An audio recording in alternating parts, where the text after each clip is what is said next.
Hi, and welcome along to the All Guns Blazing podcast with my man DT. International break hunting. Enjoyed it? Nope. No? Nope. The England game was all right, though, in terms of the excitement. What did I tell you? It scored a lot of goals. What did I tell you last week? What did you tell me? He's doing the troops now. What did I tell you? No, but what did I tell you with the What? competition, the video that we watched with 888 and everything? And we said about, should we build a team around Harry Kane? And I said, nope. Build a team for England around Raheem Sterling. Did you? Yeah, actually, you did. I did. He's immense. I rate that guy so much. World class now. Unbelievable. World class.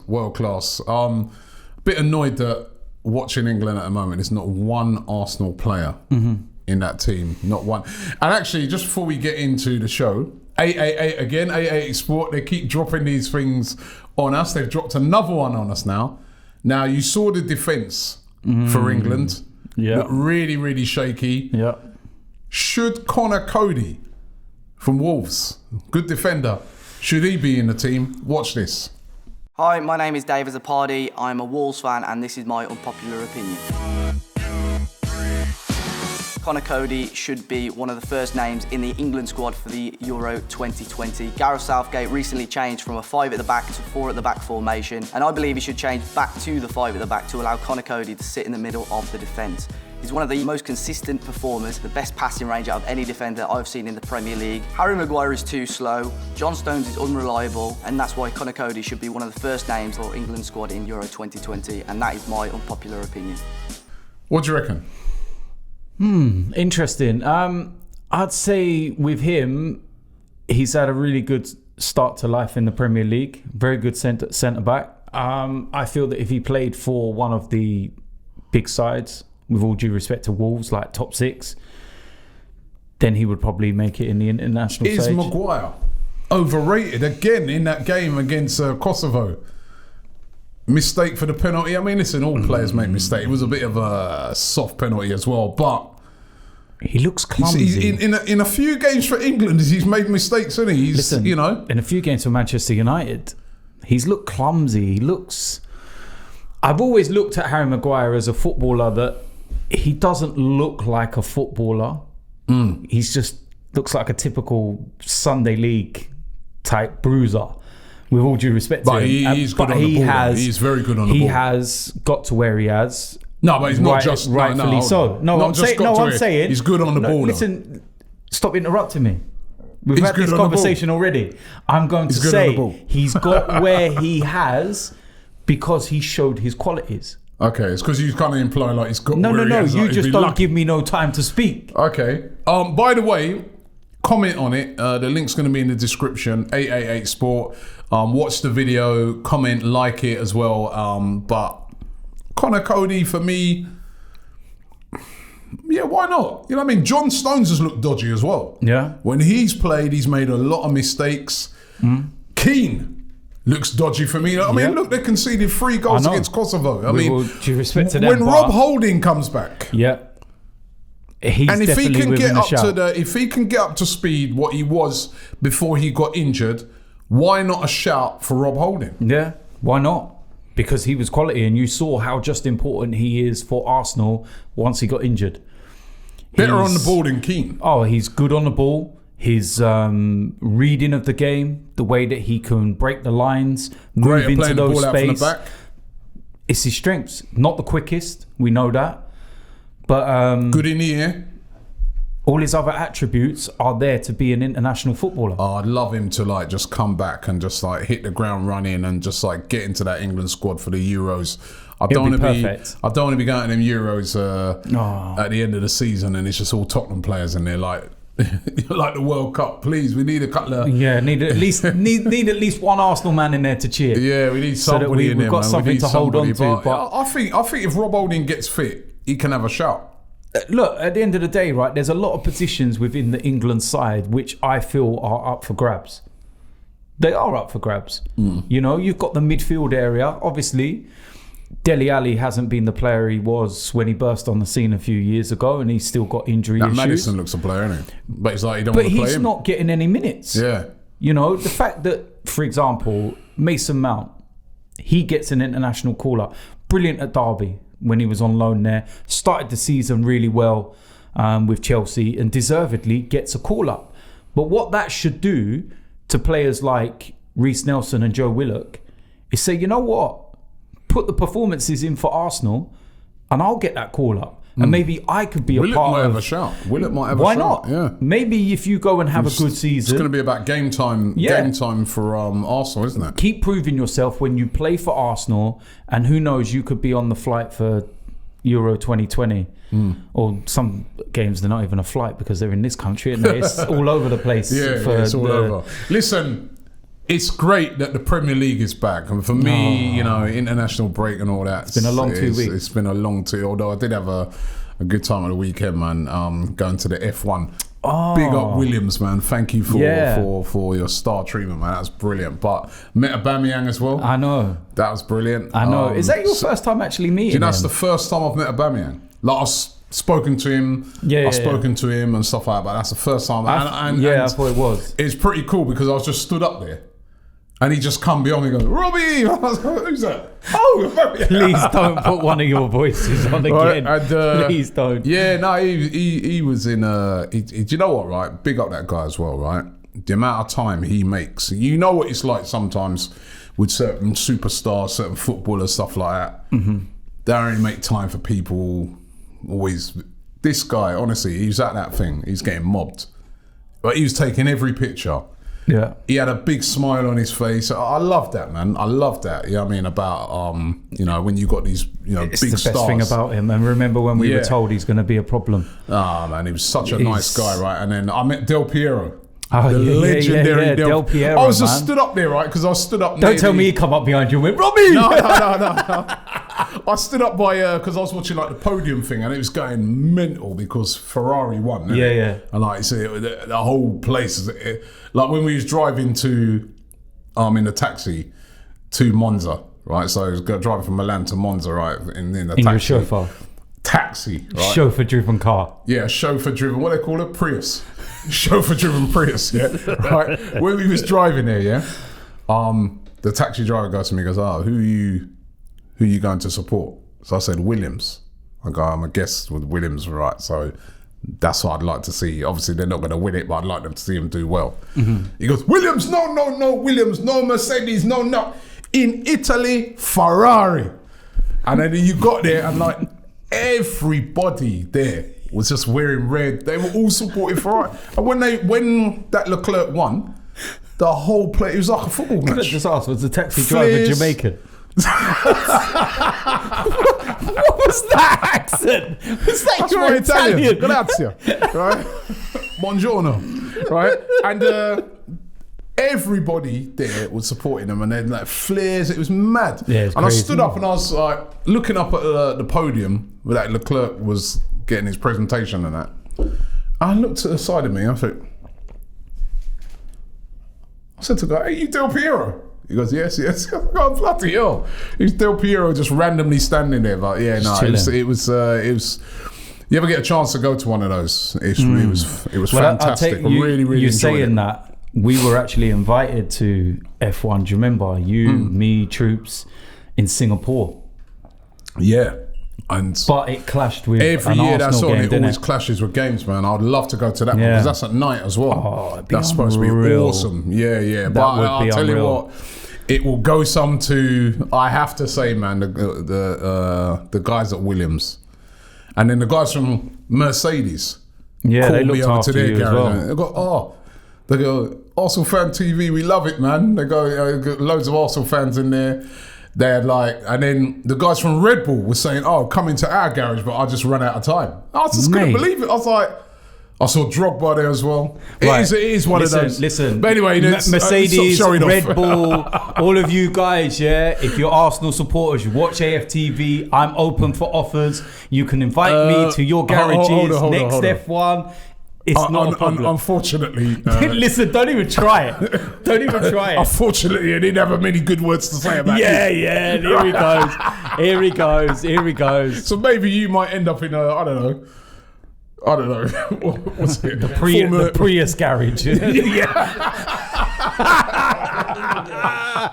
But listen, I am just glad though that football is back. I'm so I can't tell you how much I'm looking forward to the. I am. And can I just say one thing as well? Watford. Can I just say one thing before we do get started into Arsenal on the podcast? Happy birthday for yesterday.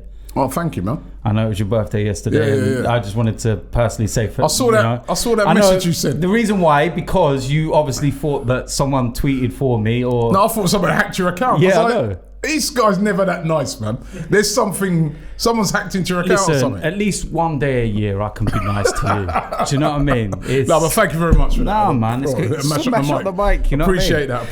But as I said, I am looking forward. What will make my birthday sweet, man, is if we can go and get 3 points like we did last year at Watford, but in a more convincing manner as well. Remember that game last year? Yeah. We went down to Aubameyang as usual. We went down to 10 men. Sorry, they went down to 10 men. Troy Deeney, Mr. Cojones got sent off in the game, right? And we was all thinking to ourselves, right, this is it, man. 4 5s. And to be fair to them, lucky to get the win. We were lucky to get a point. They were all over us. Yeah.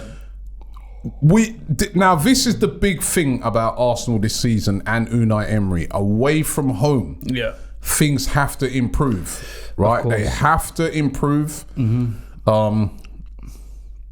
Away game so far against Liverpool, obviously, that's always going to be really, really difficult. And then Newcastle. Right? Newcastle, we got the win there. It will be great to go to Watford and get a win. But it's not going to be easy. No, it won't be easy because at the end of the day, they've changed their manager. So there's always this new manager syndrome. Yeah. Surprising that. I mean, surprising what happened with their last manager, Garcia. He was doing so well. I remember I did an interview for the Real Football Fan Show with Troy Deeney at Watford's training ground, which is right next to, if a lot of people don't know, it is literally right next to Arsenal's training ground. It used to be Arsenal's old training ground, as a matter of fact, right?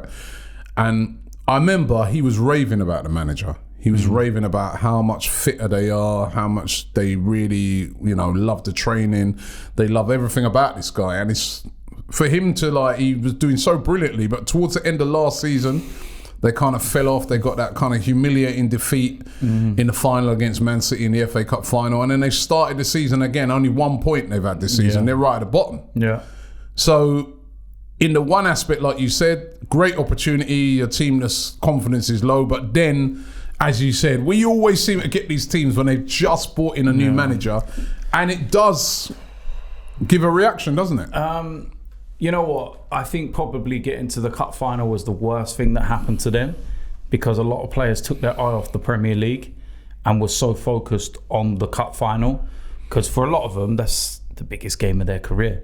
It's once in a lifetime opportunity, so you can kind of understand why their eyes might not have been fully focused. But to put it into perspective, Watford have won 5 of their last 16 games, and that's why he was sacked.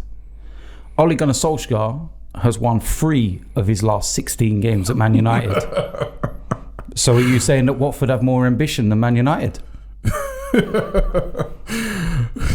Yeah, to get that in. I'm being real here, man. Listen, the guy got sacked for winning 5 out of 16. Solskjaer's won 3 out of 16. But it's cool. He's at the wheel. I'm just saying. But it's new manager syndrome. That's the only thing that worries me. But it's the appointment. He was the manager there before as well. There was 2 in between him.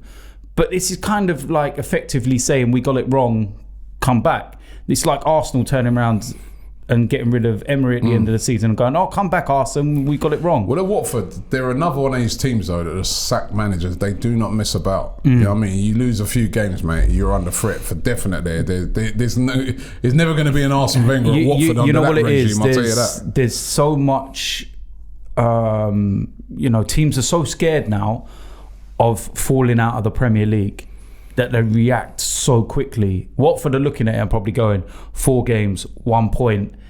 If we go another 4 games with another 1 point or so, before we know it, we're adrift. Yeah, but we're struggling. They're so scared. These clubs are so scared of dropping out of the Premier League. I always think to myself, right, you go back in the day, Fergie got off to a terrible start at Man United and look what he ended up doing. You know what I mean? So sometimes you just think to yourself, these teams need to have a bit more patience. You are Watford, you know what I mean? You're not, Man City. I mean, I just think You know, it's strange. It's split the Watford fan base, to be honest with you. It has split their fan base. There's a lot of fans that, you know, have a lot of respect for the man, but they felt it was time for him to go. And there's some that can't understand it. So, you know, I hope that we can catch him at the right time, because they're still a bit maybe all over the place and maybe a bit, you know, because I don't get the timing. That's the weird thing, the timing, because I felt that if they were going to do it, they should have done it straight after the Newcastle game. But to wait a week into the international break and then just randomly announce it, like, where did that come from? Would that help us?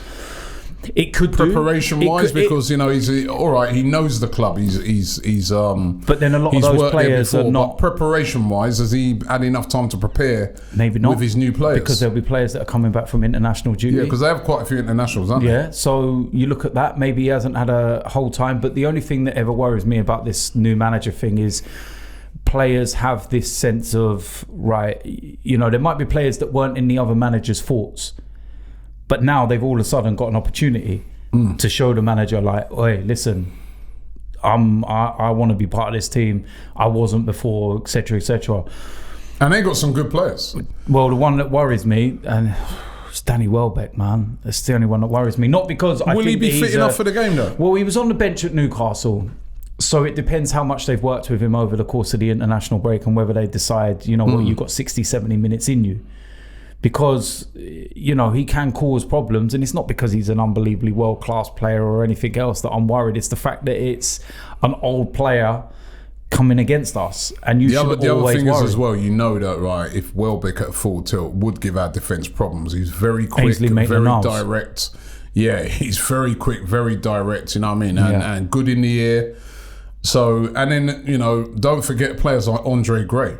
Right, who's, you know, he's scored goals already this season. Very good player, very quick as well. No Troy Deeney in the game. No, Troy Deeney's out injured, which that's a good for us. That's a good. I said it's good for him. It's good for him because it means that, you know, he won't have an early shower this time, will he? So I sent him a message when I saw he's doing his recovery thing. I said, get well soon after our game, because, you know, he always poses us problems. Although the last couple games that he played against us weren't great for him, was it? He got sent off last year. Yeah. The season before, he missed a penalty. You know, ever since he said that Cojones thing, innit? It's kind of gone pear-shaped, innit? But it is what it is. But do Arsenal now have Cojones? Because remember at the time, both me and you were saying that, listen, you know what?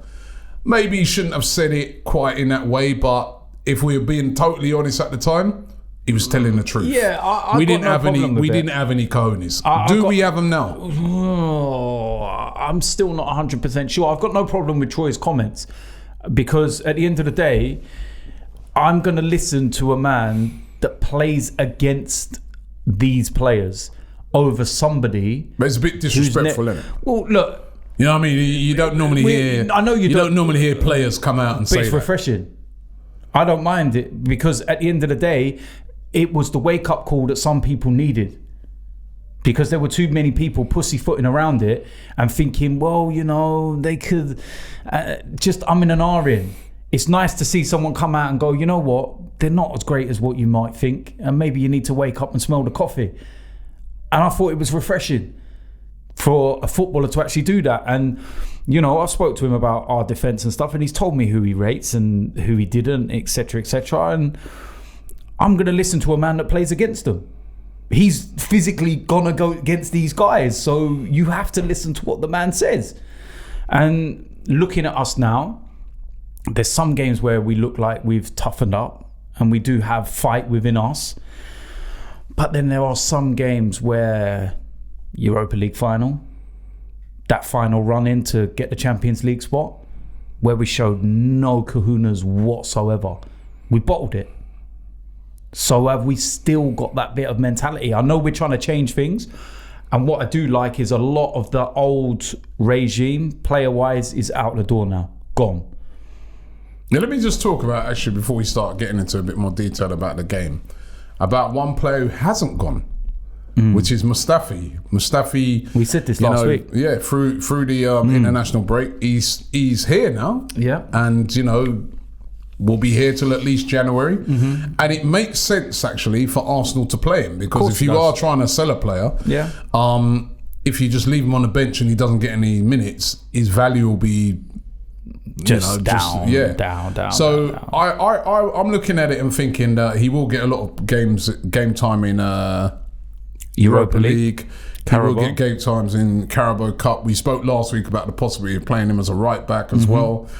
But the fans now, it still worries me with the fans, because I do, right from the friendlies, when they were in America, fans were getting on his case. He was being booed. Before he'd even kicked a ball. He was being booed, wasn't he? And I really do hope that this doesn't happen. Well, the fans have got to get behind him now. Look, he's our player. He's an Arsenal player. He's here till January. There's nothing you can do about it. You can't kick and scream and get him out the door or any quicker or anything else.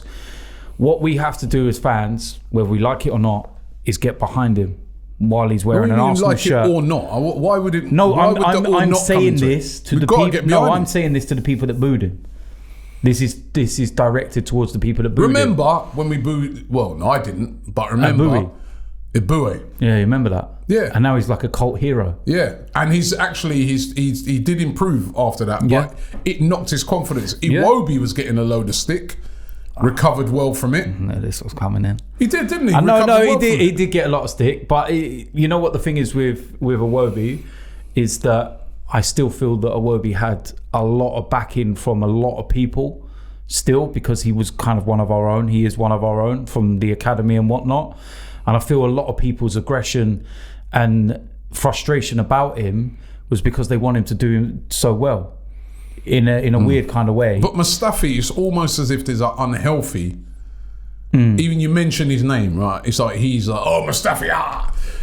He's not been over the last. I remember towards the end of last season, I said this, and I got a load of stick for it.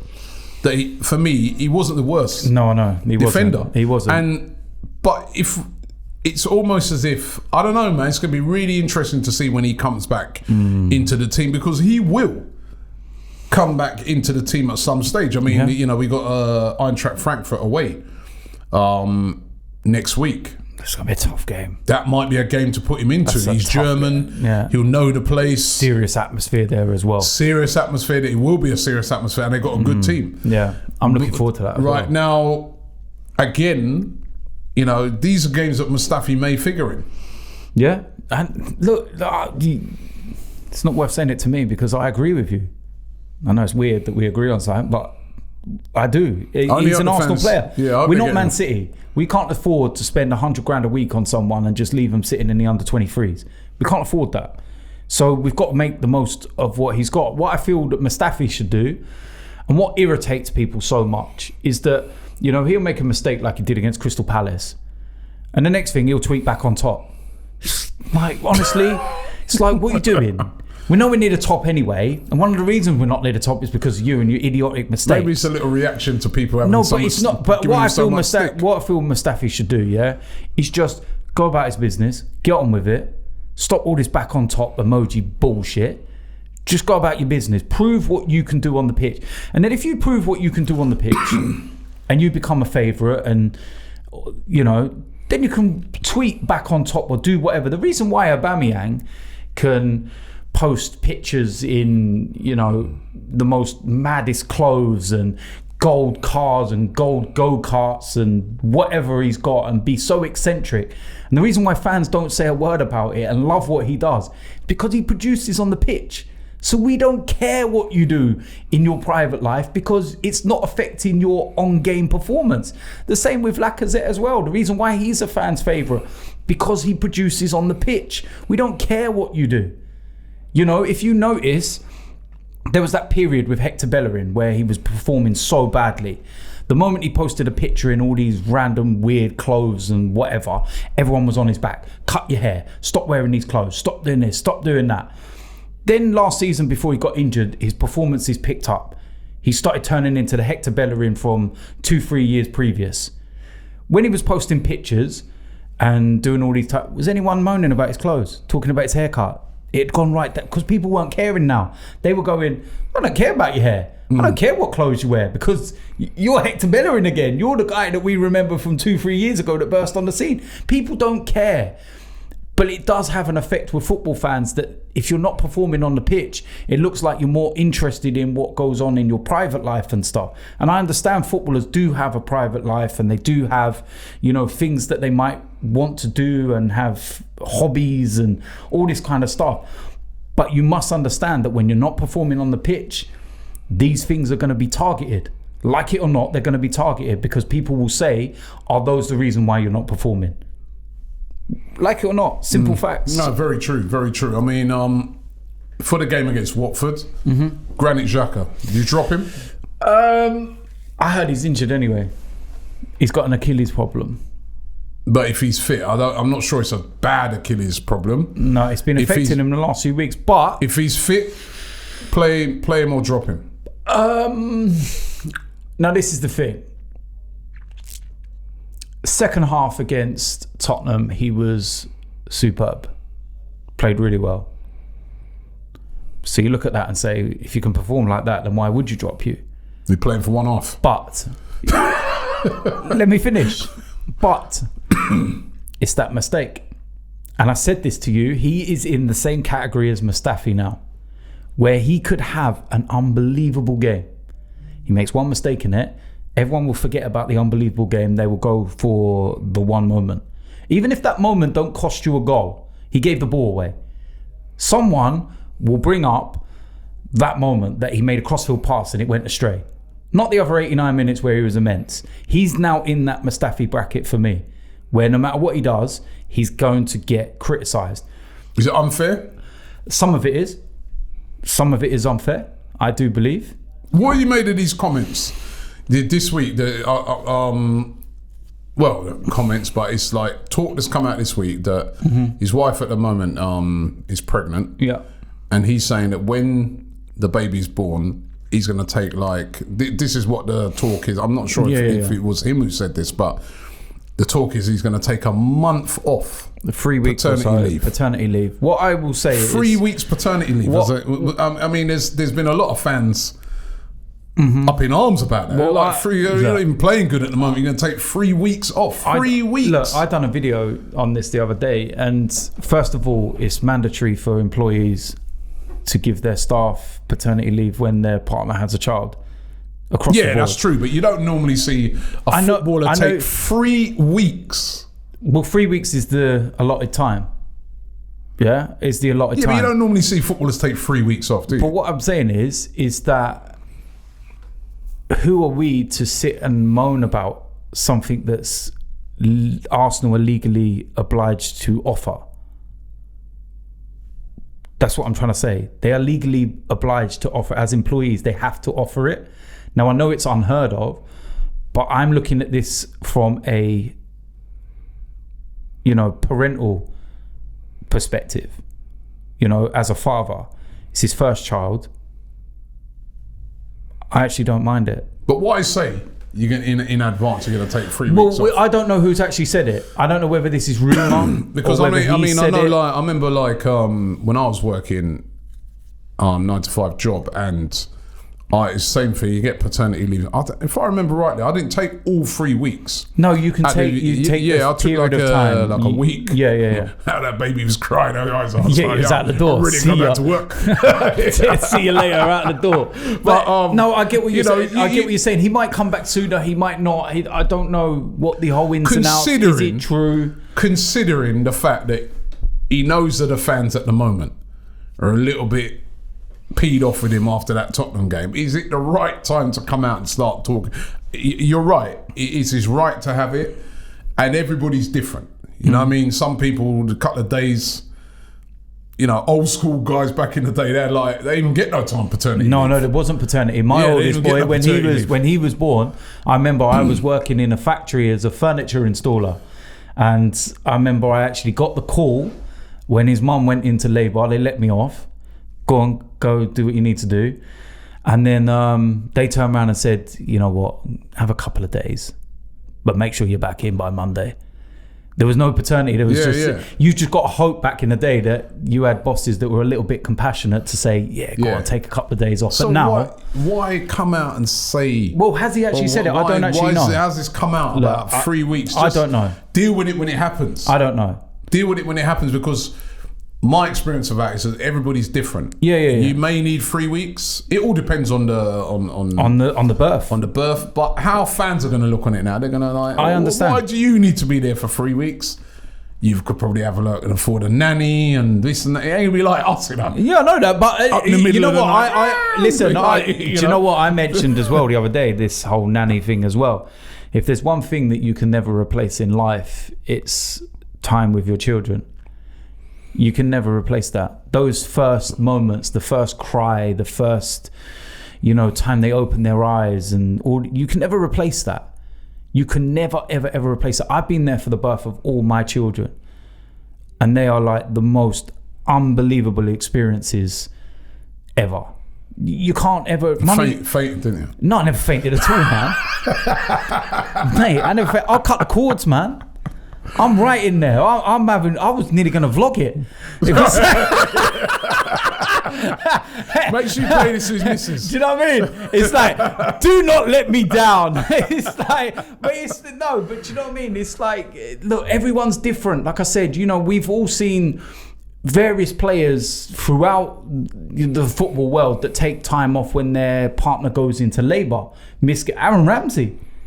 Last season, I think it was, his missus gave birth to twins, and he took over a week off leading up to a Europa League game we were playing and everything. And they said to him, take the time off, go be there for the birth of your children, and Ramsey took just over a week off or so. I mean, his fans been having a go, and is this where fans need to realise that actually footballers are human beings? Like you're kind of trying to make that point now, that a footballer is a human being just like me and you. Right, they're doing something that we'd all love to do.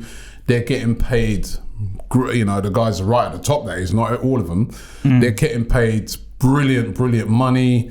They're living a great lifestyle. But at the end of the day, they're human beings like me and you. They have problems. You read about footballers suffering from depression. They'll have the same issues that we have. They can have an argument with their missus just before a game, which could affect their performance. They can have problems with their children. They can have financial problems. I think, sometimes, I don't know, is it because they live in a bit of a bubble though, that we just look on it and think, well, get on with it. You're earning loads of money. Do they need to open up a bit more, footballers, and do you know what? No, let us in a bit more to what the real life is? Or is it that we need to always recognise to ourselves that these are human beings, man. Because you know what I mean? Because Robbie, look, listen. We do kind of expect them to be robots, don't we? Like, go out there, play brilliantly. Like we were just saying, even with Bellerin. I don't want to hear nothing about no fashion, but we've all got our own, apart from football, our own outside interests and hobbies and stuff. I don't think that we should have to, or they should have to, open up about their personal lives to anyone. Who are we for them to open their personal lives up? No, not open up their personal lives, but just be a bit more... I know what you're saying, a little bit more open so that we can, because sometimes you just look at a footballer and they're just so... I can see why some footballers are so reserved, and why some footballers do want to kind of go in their shell a bit and have a private life and all these type of things. And, people that are watching this now might laugh at this, but since we've been doing AFTV, for example, and how things have progressed to where it is now, I still find it weird, but we get looked upon by people as being celebrities. We go out on the street and we get stopped for photos. Being at games, young kids asking for autographs on programs, and I'm like, what? I'm just a normal fan. I don't understand. I still find it weird when you get mobbed. Photos. I've been out with my family to shopping for dinner, and people come up to your table. Can I have a photo, please? Now you try and put that onto a top level, well recognized footballer. Someone like Özil times 100. And I can understand why they might be so reserved, because there's times I've never refused a photo. apart from 5 minutes after we lost the final in Baku when I told everyone to piss off and leave me alone. But there was like, you don't refuse and you just take photos. You see what it's like after the Emirates. We're mobbed and I'm talking 50, 60, 70 photos a game. You're trying to watch the game. People are climbing seats, coming over, asking for photos. So you multiply that by 100 to what these people have to go through. You can understand why they kind of want to try and be normal, because their lives are not normal. They can't live a normal life. They're human beings like us, but they don't live the life like us. You know what? I think it's for a future podcast. I think what we need to do, get a footballer. We're going to do that. We're going to get a footballer in, or even an ex-footballer who's played, to find out what it's really like to be a footballer, because we have that impression, and to find out what it's, how do they cope with criticism, how do they cope with the ups and downs, because they are human beings. Yeah. And I've started to realise that as well. And this is the thing, I'll never take away who I am and what I'll say. I will criticise players left, right and centre, because I'm still under the impression that if you're not, able to handle some criticism about your performance, as long as I'm not, being personally rude about you, but I'm critiquing your performance. And listen, I said what I had to say about Wenger. At the end of the day, he wasn't good enough as manager. It's as simple as that. There was nothing wrong with what I said. Maybe I crossed the line with a couple of things, but I apologise for that. Nothing wrong with banners. So what? What's the matter with banners? Don't care. But at the end of the day, players, you look at the comments I made about Granit Xhaka after the Spurs game, I was well within my rights. Was I abusive towards him? No. I was just being critical of his performance, and it pissed me off. What's wrong with that? Nothing. People do it up and down the country. It's just that we're in a position where people seem to see what we say more than, the next guy that's in the pub talking to his mate. It's facts. Going back to the game. Feelings about that game. Nicolas Pepe, chance for him to maybe get his first goal. He's been decent in moments so far, but we're still kind of waiting for him to light the place up. He got his first assist against Spurs. He's only started 2 games, and those 2 games were against 2 sides from the top 6, and one was at Anfield. So you couldn't have a harder baptism of fire. He's completed the most dribbles, the most take-ons over the last couple of weeks. There's someone in there. There's a player there. We know what we've got. Be patient. Please be patient. Dennis Bergkamp, Thierry Henry, took time. Be patient. I know what's in him. I think we all do. It's only outside of Arsenal Football Club that there's some people that are trying to question him and this, that, the other. He's a serious talent, man. And when he gets that first goal, it's just going to start flowing. It's all he needs now. I think that maybe you can see there's a couple of chances which he might snatch a little bit, because he just wants to get that first goal. Get that, and the rest will just fall into place. I've got no problems with Nicolas Pepe whatsoever. I love that guy. He is so talented, man. And he's going to cause problems. And you look at the last couple of games, Robbie. Danny Rose and Robertson. Both of them taking 5 yards off him every time. Because they're scared. They're worried about his pace and his ability to have the ball so close and drop a shoulder and be gone. See ya. Defenders hate that. Simple. In the defence, Socrates, David Luiz, or does Chambers deserve a chance now? I would go with a back 3. Back 3? Until the personnel's there. Tierney's back in training, from what I'm hearing, and they're penciling in. Bellerin's back in training as well. Yeah, he's going to be a little bit longer given the severity of his injury, but Tierney, the likelihood is Man United for his debut at Old Trafford. That's kind of the area they're looking at. The reason why I'm saying a back 3 is because Kolasinac can't defend for... my God, he's just dreadful defending, isn't he? Going forward, he causes problems, and I feel that as a wing-back, he's better. David Luiz is a better defender in a 3. So maybe go to a 3 at the back just for now, because clearly it's not quite working with a 4. But then if you're going to go with a 4 and play the 3 up front, Don't be so reserved in midfield. Well, I was going to say that Unai Emery as well. Just go for it. Unai Emery as well. What does he do? Because we still don't quite know his style. Mm-hmm. And as I said, it's away from home where he had the major problems last season, and he really needs to, get his act together away from home. He needs to address it. Does he start with Ceballos? Does Ozil come in? I mean, we've not even really seen nothing of Ozil this season. Does Ozil come into this game? I mean, what? Is he going to be negative again, or is he going to be more positive? What do you think? Well, either Ceballos or Ozil has to start. If you're going to play them three up front, you have to start one of the creative players behind them. I think Ozil's more of a 10 than Ceballos is, and more of a creator. Ceballos himself, and Emery himself, has come out and said that Ceballos is more of a number 8, box to box, very energetic, whereas Ozil is predominantly more of a free roll 10, kind of stays behind the front and supplies. Can you play the both of them? Probably not, unless you have Torreira, Ceballos with Ozil in front, but then that's pretty harsh on Guendouzi, who I thought was immense against Spurs. So then do you have Guendouzi, Ceballos with Ozil, but then Torreira's the best holding? Right, let's run through it. Team for that game against Watford. In goal, Leno, obviously. So you go with a 3 at the back, yeah? I'm going to go with what Unai Emery's going to go with. So you're going to 4? Yeah, because I think that he will stick to it. 4 that it's always been. No Chambers? No. I think that's a bit harsh on him, given the fact that he done so well in his first game, but you're not going to buy someone of the experience of David Luiz and take him out of the side, are Socrates?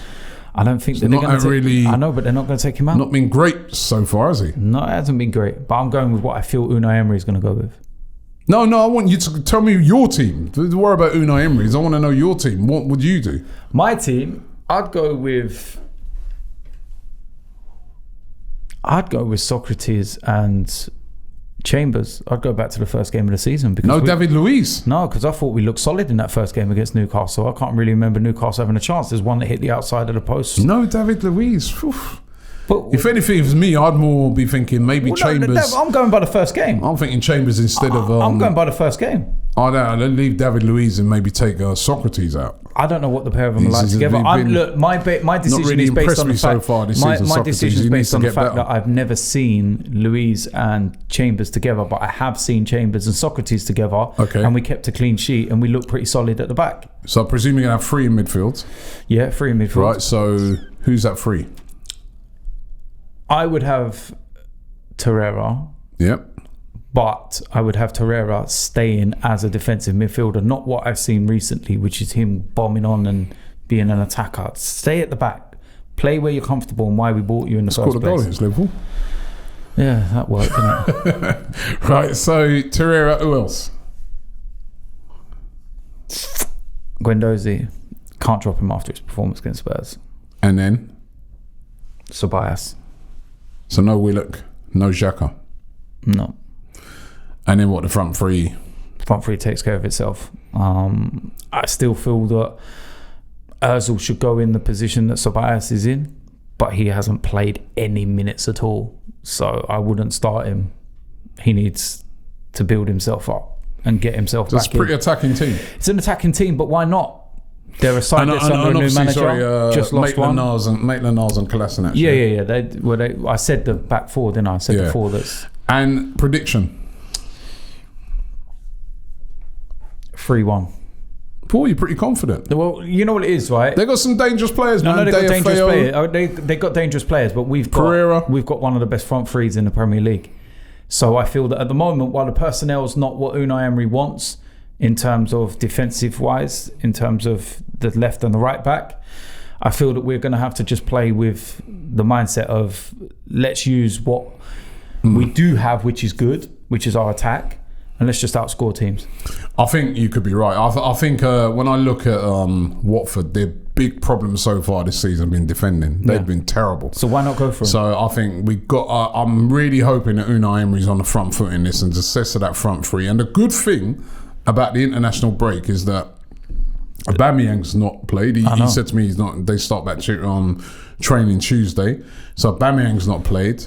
Lacazette's not played. He didn't go on international. Don't get me started on that. But he's fresh. The fact that he didn't go, and Pepe, he was sent home. Pepe didn't play either, did No, he? he went with Ivory Coast, and they turned around and said, "Go back to Arsenal. You haven't had a pre-season, Yeah. and it'd be best for you to." So that's a fresh front three, haven't they? You know what I mean? And that's a good thing.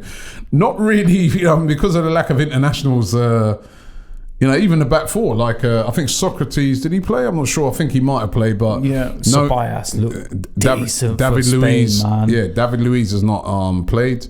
Kolasinac has. Kolasinac did play. Maitland-Niles hasn't played. No. Joe Willock, if he's involved, never went with England under 21s, is it? So we should have a lot of fresh players in there. Yeah, there should be. A lot of fresh players. Torreira has played, and that could affect the thinking of the manager, because he's got distances to travel and stuff like that.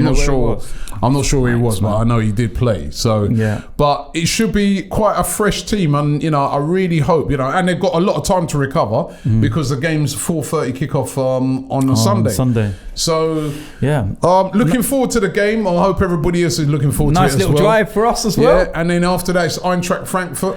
After that, and like you said, that's going to be a tough game. I can't wait. Followed up by Villa. Yeah, it's Villa away. Home. Oh no, it's home, innit? Yeah. Villa at home. Yeah. So Eintracht Frankfurt. I'm looking forward to that because I've been told by people in Germany that it is one of the best atmospheres. It's insane. Every team in Germany's always got, but Frankfurt. I love that. It's just kind of games in Germany are always great, and we've got nice trips. Nice. Although I'm not too. What do you make of that? What do you make of that? Just before we go there, the game in Portugal, against Vitória, where we've got to play the game on a Wednesday at 3:50 At 3:50. I mean, even for people watching it over here. How are they going to watch it? You've got to take time off work. It's the same time, UK time, as they're on the same time zone. So there's not even an hour difference. So it's 3:50 p.m. UK time. That's crazy, isn't it? And that is all because Braga play. I mean, this is madness, isn't it? We had the same situation with Chelsea last year. Do you remember we had to play early, swap the games around? It's always us though, isn't it? Getting these ridiculous times. But hey, listen, we're back on a Wednesday night in Europe. Unai's done it again. Not even Wednesday night, Wednesday afternoon. Sorry. Wednesday afternoon. But that's mad. I've never known of a game. 3:50 in the... It could be quite warm as well. I know. I might take my shorts. Portugal.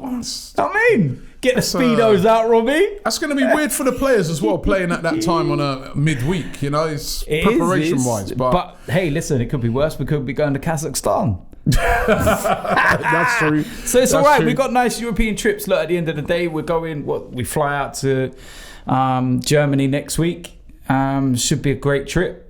If there's planes, because that's the other thing. There's possibility of a strike. Yes, I did hear this. Or something. I was going to talk to you about that. I think it might be. Do you remember Barcelona on the morning of our flight? Driving. No. Do you remember before Barcelona in pre-season, and we're sat there, me and you, both on our accounts. Oh, yeah. EasyJet. 20 minutes later, sir, would you like a seat? We've got one for you. He even got a front row seat. Do you know what I mean? Extra leg room and everything. So yeah, it might be one of them. But listen, if on the morning of the game, Ryanair are like, boy, we ain't got no planes. You know what that means, Robbie? What? Got to drive it. Yeah, that's a long drive, man. Yeah, but I'll be driving. Think of the adventure. No. Yes. Do you know what I mean? Oh my God. Listen, you'll get there before the plane. The way I drive. Listen, thank you very much for watching the show today. I hope you're all looking forward to the game like we are. I'm really buzzing for that game against Watford. Don't forget, the link is in the description for the 888 Sport. Check out the video, like it as well, and leave your comments. Really, really interesting. For me, Holding, if he can get fit, I would love to see him in that England team. And don't forget, this podcast available on all formats. Make sure you download it right now. And hopefully we'll be back next week talking about a big win, not just against Watford, but also against Eintracht Frankfurt.